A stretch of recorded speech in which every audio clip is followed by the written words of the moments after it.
Good morning, good afternoon. This is Dr. Jack Harpel. We're delighted that you've enrolled in our program of preparation so that you might be able to easily pass the PMP exam.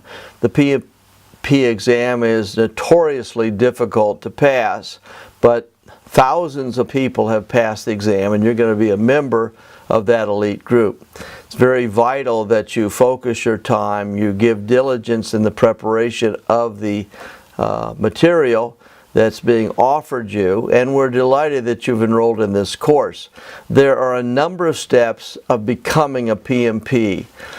These are quick steps, and what we'd like to do is have you listen to this overview of this presentation so that you're ready to schedule yourself at some later date in taking the exam. Thanks for being a part of our program. Here are your 5 quick steps in becoming a PMP. The first is to meet the criteria for experience and education. The next is submit PMP application. The third is to study and prepare for this very challenging exam. The fourth step is to schedule your exam at the website listed and pass the exam. The last is to maintain your credentials. You do this by maintaining 60 PDU training hours every 3 years. Learn more at the websites listed below. You may ask the question how PMI determines your PMP eligibility. They do this by making sure that your PM experience hours have occurred within the last 8 years. Simultaneous hours will not receive duplicate credit hours, and 40 hours a week will be accepted. Your PM education has a minimum of 35 contact hours with verification. Ours has over 35 hours. Third is that you must have documented experience hours leading and directing project activities. They find this from your resume information. The fourth is that you must show PM hours in all 5 areas.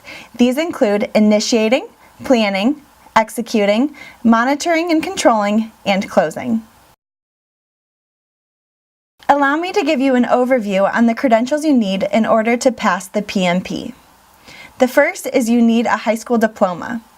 This includes 7,500 hours and 35 hours of PM education. Or, if you have your bachelor's degree, it's 4,500 hours and 35 hours of PM education. As for the exam, there are going to be 200 multiple choice questions, and it'll take a total of 4 hours. 175 of these will be scored. 25 of these questions will be considered pretest. For the exam, it'll be broken down into 5 different groups. 13% of this exam will be on initiating. 24% of the exam will be on planning. 31% will be executing. 25% will be monitoring and controlling. And 7% of the exam will be on closing. You will be tested on your skills and knowledge based on the PMBOK guide. Upon receiving your PMP certification, you'll need to maintain 60 PDUs every 3 years.